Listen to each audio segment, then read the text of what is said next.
मैं राजेंद्र सर आपका YouTube channel RPG systems में स्वागत करता हूं। दोस्तों, आज से हम लोग संविधान की क्लासेस स्टार्ट कर रहे हैं जो आपकी यूपी टेट की दृष्टि से होगा। चलिए तो आज की क्लासेस स्टार्ट करते हैं। मेरे भाई, जो संविधान है वह दो शब्दों से मिलकर बना है, सम प्लस विधान। सम प्लस विधान। सम का अर्थ होता है समान और विधान का अर्थ होता है कानून। क्या होता है? कानून। तो वह कानून जो सबके लिए क्या हो, समान हो, उसी को क्या कहते हैं? संविधान कहते हैं।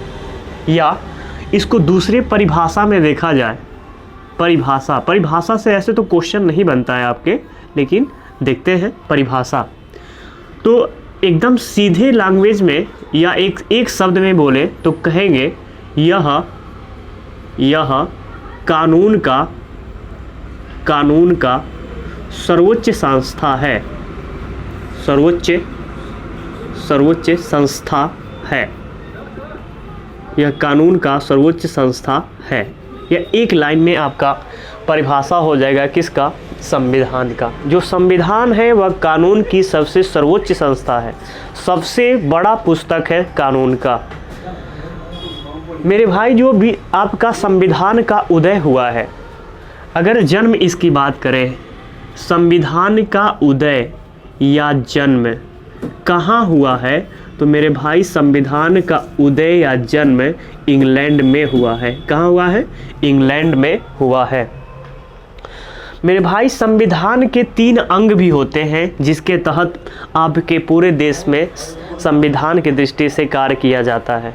जो संविधान की पुस्तक में लिखा गया है वह 3 अंगों में बांटकर आपके भारत में शासन किया जाता है, या भारत में विधियों का शासन चलाया जाता है। कानून का शासन 3 अंगों के तहत ही चलाया जाता है। वह 3 अंग कौन है, देखते हैं। तो ऐसे लिख सकते हैं, संविधान के 3 अंग। संविधान के 3 अंग। और संविधान के 3 अंग कौन कौन से हैं उसको देखते हैं। तो एक मेरा भाई पहला है कार्यपालिका। कौन है? कार्यपालिका। और दूसरा मेरा भाई है विधायिका। विधायिका है। और जो तीसरा आपका हो जाएगा वह क्या हो जाएगा? न्यायपालिका। क्या हो जाएगा? न्यायपालिका हो जाएगा। यह संविधान के 3 अंग होते हैं। जो कार्यपालिका होता है, यह किसी भी मुद्दे पर जो कानून बनाना है, किस विषय पर कानून बनाना है, उसका विचार विमर्श करती है। कौन? कार्यपालिका। विधायिका क्या करती है? वह कानून सही है या गलत, उसको पारित करना चाहिए कि पारित नहीं करना चाहिए, उसका निर्णय कौन लेता है? विधायिका। और कानून जब बन जाता है तो उसको संरक्षण प्रदान करने का कार्य कौन करते हैं? आपका न्यायपालिका करता है। कौन करता है? न्यायपालिका। आइए नेक्स्ट देखते हैं। यहाँ से मेरे भाई क्वेश्चन संविधान के अभी नहीं आएगा। अब यूपी टेट में यहाँ से जो अगला हम लोग टर्म पढ़ेंगे वहाँ से क्वेश्चन आप लोग का बनना स्टार्ट हो जाएगा। और मेरे भाई वही पढ़ाएंगे जो आप लोग को पेपर की दृष्टि से अति महत्वपूर्ण हो। मेरे भाई, अगर संविधान में अगर पहला बात किया जाए, सबसे पहले बात किया जाए, यह होगा कि संविधान का उदय तो हम लोग देख लिए हैं कि इंग्लैंड में हुआ है, लेकिन आप लोग के पेपर में पूछता है या हर एक पेपर में आता है कि संविधान का जन्म कहाँ हुआ है, तो इंग्लैंड में। विश्व का कौन सा ऐसा संविधान है जो पहला लिखा गया था? विश्व का प्रथम लिखित संविधान किस देश का है? विश्व का अलिखित संविधान किस देश का है?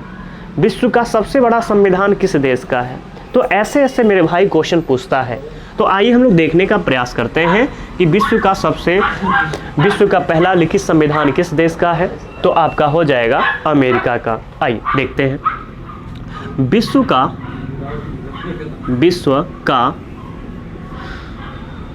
प्रथम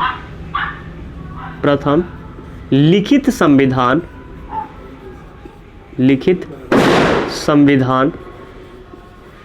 संविधान किसका है? अमेरिका का है। अमेरिका का अमेरिका का है। विश्व का प्रथम लिखित संविधान किस देश का है? तो अमेरिका का है। और इसी से देख लीजिएगा, विश्व का प्रथम लिखित संविधान है और विश्व का सबसे कठोर संविधान किसका हो जाएगा? तो अमेरिका का ही हो जाएगा। और विश्व का आपका देखिए, विश्व का सबसे कठोर संविधान आपका अमेरिका का, विश्व का प्रथम लिखित संविधान किसका हो जाएगा? तो अमेरिका का ही हो जाएगा। अब देखते हैं आगे, विश्व का प्रथम अलिखित संविधान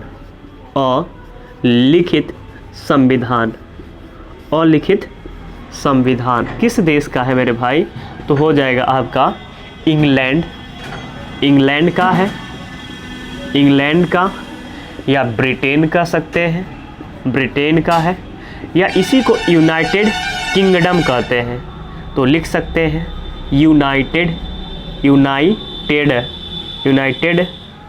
किंगडम,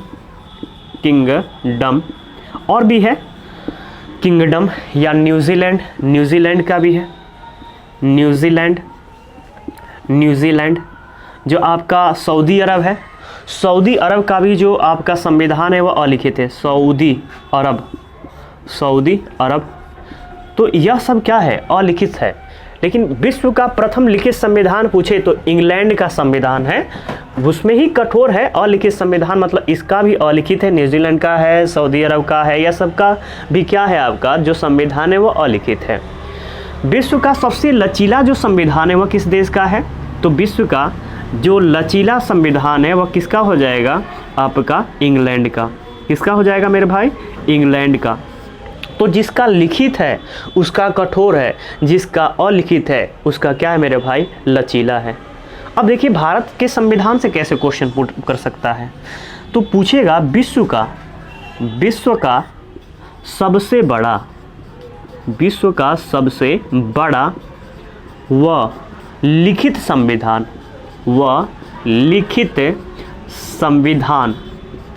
किस देश का है? संविधान किस देश का है? किस देश का है? तो मेरा भाई क्या हो जाएगा? भारत। और अब भारत का संविधान पूछेगा मेरा भाई कि भारत का संविधान कैसा है, कठोर है या लचीला है? तो मेरा भाई भारत का जो संविधान है न ही कठोर है और न ही लचीला है, लचीला है। अर्थात दोनों का क्या है? समन्वय बनाया गया है। तो इससे आपके क्वेश्चन लगभग देखे होंगे आप लोग, प्रैक्टिस सेट करिएगा। तो 2019 का जो आपका यूपी टेट का जो पेपर हुआ था, ये क्वेश्चन पूछा हुआ था कि विश्व का प्रथम अलिखित संविधान किस देश का है या अलचीला संविधान किस देश का है। उसमें ऑप्शन में क्या था? United kingdom. इंग्लैंड भी हो सकता है, ब्रिटेन भी ऑप्शन में हो सकता है, यूनाइटेड किंगडम भी हो सकता है, न्यूजीलैंड भी होता है, सऊदी अरब भी होता है। लेकिन सऊदी अरब न्यूजीलैंड हम लोग नहीं पढ़ते हैं, क्योंकि जो सऊदी अरब या न्यूजीलैंड से हम कोई भी तथ्य नहीं लिए हैं। हम सर्वाधिक तथ्य जो है, स्रोत जो है, हम लोग इंग्लैंड के संविधान से लिए हैं और अमेरिका के संविधान से लिए हैं। इसीलिए जब भी पेपर में आता है न्यूजीलैंड से क्वेश्चन नहीं आता है, सऊदी अरब से क्वेश्चन नहीं आता है। तो विश्व का प्रथम आपका लिखित संविधान किस देश का हो जाएगा मेरे भाई? अमेरिका का। विश्व का सबसे कठोर संविधान तो अभी बताए हैं मेरे भाई, जिसका लिखित होगा उसी का क्या होगा? कठोर होगा। तो विश्व का सबसे कठोर संविधान किसका हो जाएगा? अमेरिका का। विश्व का प्रथम अलिखित संविधान किसका हो जाएगा? इंग्लैंड का। अब विश्व का सबसे लचीला संविधान किसका हो जाएगा? तभी इंग्लैंड हो जाएगा। विश्व का सबसे बड़ा व लिखित संविधान किस देश का है? तो मेरे भाई भारत का। और भारत का संविधान कैसा है? तो मेरे भाई भारत का संविधान न ही कठोर है और न ही लचीला है। आइए आगे बढ़ते हैं। यूपी टेट के जो पेपर होता है, जो सिलेबस है, उसमें एक्ट नहीं आता है। जैसे अगर पढ़ेंगे तो ऐसे तो नॉर्मली 1700 रेगुलेटिंग एक्ट 1773 है, एक्ट ऑफ सेटलमेंट 1784 है, Pitt's India act of settlement 1781 है, पिट्स इंडिया एक्ट 1784 है, चार्टर एक्ट 1786 है। ऐसे आपके करते करते लगभग 1947 तक जाता है। लेकिन आप लोग के पेपर का जो सिलेबस है उसमें एक्ट नहीं दिया है, तो एक्ट को हम लोग भी नहीं पढ़ा जाएगा। हाँ, एक्ट कहाँ से पूछता है आप लोग के एग्ज़ाम में उसको देखा जाएगा। तो जो आप लोग के एग्ज़ाम में पूछता है मेरे भाई वह है कैबिनेट मिशन 1946। और कैबिनेट मिशन 1946 से क्वेश्चन ही क्यों बनता है, तो उसमें से सर्वाधिक पूछता है कि कैबिनेट मिशन में कौन सम्मिलित नहीं था। तो कैबिनेट मिशन में 3 सदस्यीय एक आयोग का गठन किया था, उन्हीं तीनों को क्या कहा गया था, कैबिनेट मिशन कहा गया। वह भारत आए और भारत में अपना जब रिपोर्ट प्रस्तुत किए तो भारत में क्या हुआ, आपका संविधान सभा का गठन किया गया। तो कैबिनेट मिशन से क्वेश्चन आता है कि संविधान सभा की मांग को कब स्वीकार किया गया था, तो कैबिनेट मिशन 1946 से। आइए हेडिंग देखते हैं फिर आगे बात करते हैं। तो हम लोग की हेडिंग जो हो जाएगी वह है कैबिनेट मिशन 1946। Cabinet mission 1946। देखिए कैबिनेट मिशन 1946 इम्पॉर्टेंट है पेपर की दृष्टि से, यूपीडेट की दृष्टि से। अब यहाँ से आपकी हर पॉइंट आप लोग के लिए क्या हो जाएगा, इम्पॉर्टेंट हो जाएगा। देखिए द्वितीय विश्व युद्ध लगता है 1939 में, 1945 में समाप्त हो जाता है, लगभग 44-45 में। भारतीयों से सहयोग लेने के लिए आपकी इंग्लैंड की सरकार कहती है कि आइए हमारे सहयोग करिए, और जो युद्ध है उसके समाप्त होने के बाद भारत में एक संविधान सभा का गठन कर दिया जाएगा। 1946 में क्या होता है कि 1945-46 में आपके 44-45 में यह होता है कि आपका द्वितीय विश्व युद्ध समाप्त हो जाता है। 1946 में आपका इंग्लैंड में एक आम चुनाव होता है जिसमें लेबर पार्टी की सरकार बनती है, और जो लेबर पार्टी की नेतृत्व करता रहते हैं उनका नाम रहता है सर क्लीमेंट एटली। सर क्लीमेंट एटली के नेतृत्व में लेबर पार्टी की सरकार बनती है मेरे भाई, और सर क्लीमेंट एटली घोषणा करते हैं कि भारतीयों को स्वतंत्र कर देना चाहिए। और यह जो घोषणा करते हैं वह डेट रहता है 19 फरवरी 1946।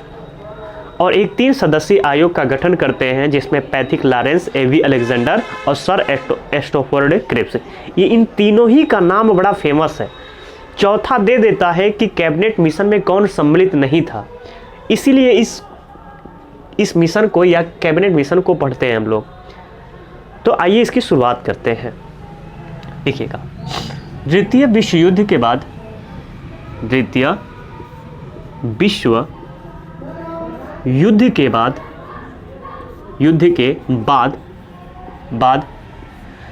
इंग्लैंड में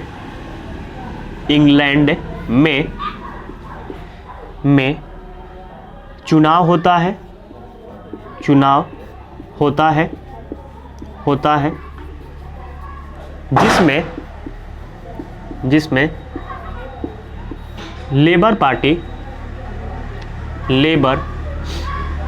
जिसमें लेबर पार्टी के नेतृत्वकर्ता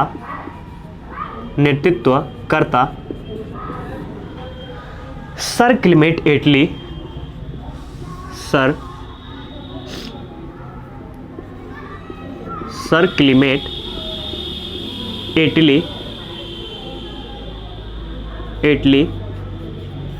प्रधानमंत्री बनते हैं।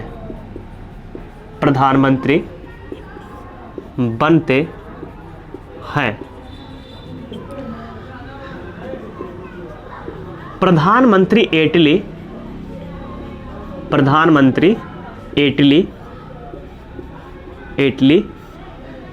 ने घोषणा किया कि भारतीयों को आज़ाद कर देना चाहिए,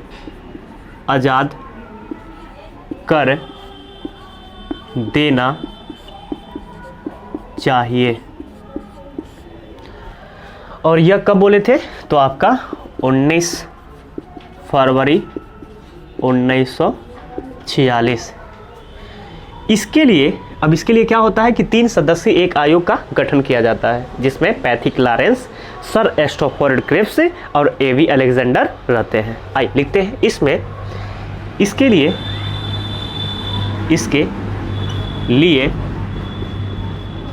3 सदस्यीय एक आयोग का गठन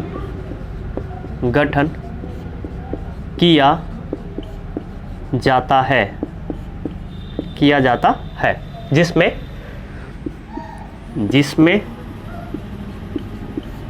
पैथिक लॉरेंस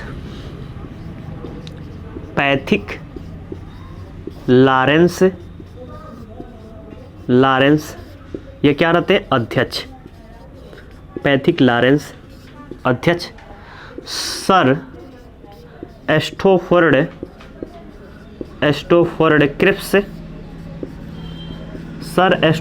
क्रिप्स ये क्या रहते हैं? सचिव। और एवी अलेक्जेंडर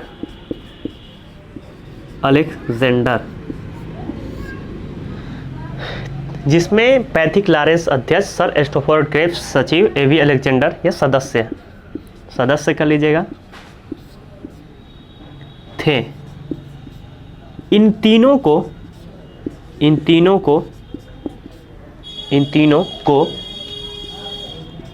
सम्मिलित रूप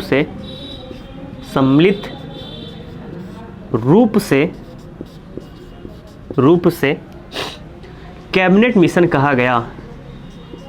कैबिनेट मिशन कहा गया। यह 24 मार्च 1946 को भारत आते हैं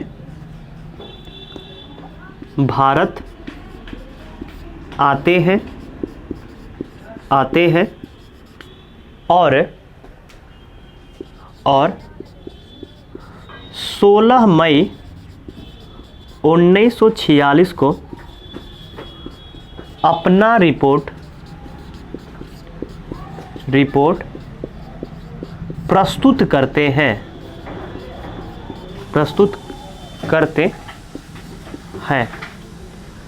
और भारत में करते हैं। और लिखते रहिएगा। और भारत में संविधान सभा का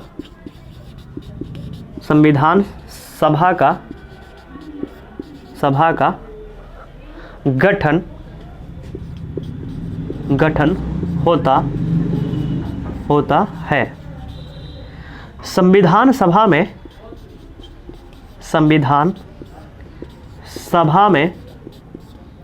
में सदस्यों की संख्या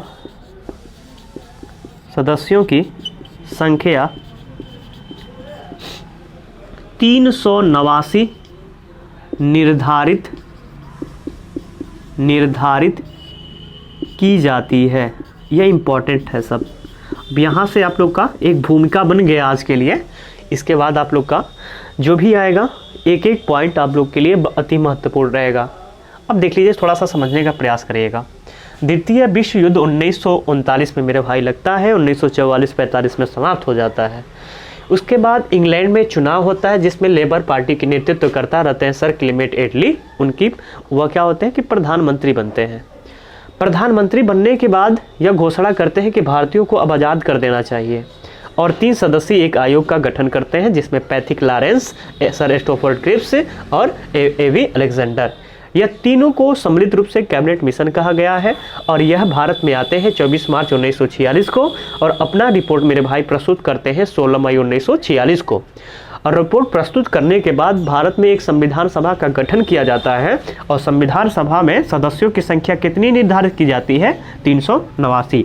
और जो मेरे भाई एक सदस्य यहाँ से चुन के आना था वह 10 लाख की जनसंख्या के चुन के आना था। 10 लाख की जनसंख्या पर एक आपका इसका सदस्य था। यह इम्पॉर्टेंट है। इसमें से क्या क्या पुटअप हो सकता है? तो मेरे भाई सबसे बढ़िया क्वेश्चन तो यही बनता है कि संविधान सभा की मांग को किसके तहत स्वीकार कर लिया गया? तो कैबिनेट मिशन 1946 के तहत। दूसरा सबसे क्वेश्चन अच्छा पूछता है कि कैबिनेट मिशन में कौन शामिल नहीं था? तो 3 लोग शामिल थे। आप जानते हो कि किसी भी पेपर में 4 ही ऑप्शन आते हैं, तो 4 में से एक नाम दे देगा, कौन शामिल नहीं थे वह हमारा राइट आंसर हो जाएगा। और तीसरा पूछता है कि संविधान सभा को जब गठन किया गया था उसमें सदस्यों की संख्या कितनी थी? तो 389। यह 3 क्वेश्चन कैबिनेट मिशन 1946 से क्या होता है मेरे भाई? बड़ा इंपॉर्टेंट होता है। अब आइए थोड़ा सा आगे बढ़ते हैं। थोड़ा सा संविधान सभा की मांग कब कब किया गया, थोड़ा सा उस पर गौर करते हैं, क्योंकि वहाँ से भी क्वेश्चन बनता है कि संविधान सभा की मांग को कब कब किया गया। चलिए तो देखते हैं संविधान सभा की मांग कब कब किया गया। तो हमारा हेडिंग हो जाएगा संविधान सभा की मांग कब कब किया गया संविधान सभा की मांग कब कब किया गया। तो पहले तो संविधान सभा के जो जनक हैं वह सर हेनरी मैन है। कौन है? जनक। इसके जनक है, इंग्लैंड के रहने वाले थे, सर हेनरी मैन। ये क्या थे? कहाँ के थे? तो इंग्लैंड के थे। यह जनक है। देखिए संविधान सभा की मांग 1895 में सर्वप्रथम किया गया था स्वराज विधेयक के तहत। स्वराज विधेयक के तहत बाल गंगाधर तिलक के द्वारा। फिर उसके बाद मांग किया गया था 1922 में। किसके द्वारा? महात्मा गांधी के द्वारा। और महात्मा गांधी कहे थे कि भारत का संविधान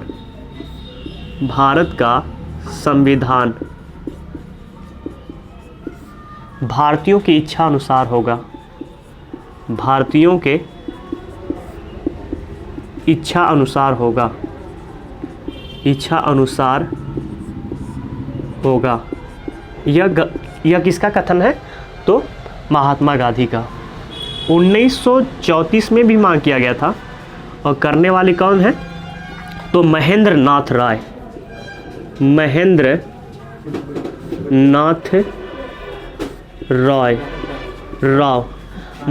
नाथ राव ने मांग किया था। 1946 में लखनऊ अधिवेशन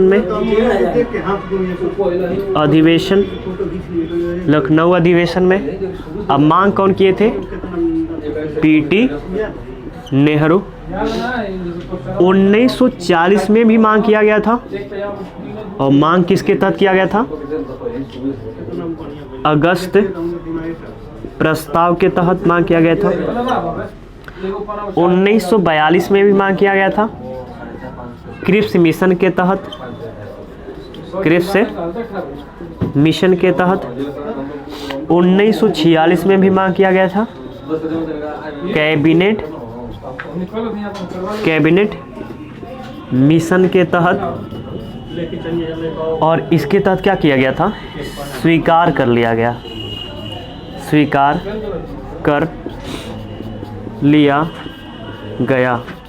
इसके तहत मांग को क्या किया गया मेरे भाई? स्वीकार कर लिया गया। तो आगे की क्लास हम लोग नेक्स्ट वीडियो में देखा जाएगा। वीडियो कैसा लगा मेरे भाई? अच्छा लगा होगा तो लाइक, सब्सक्राइब और कमेंट जरूर करिए।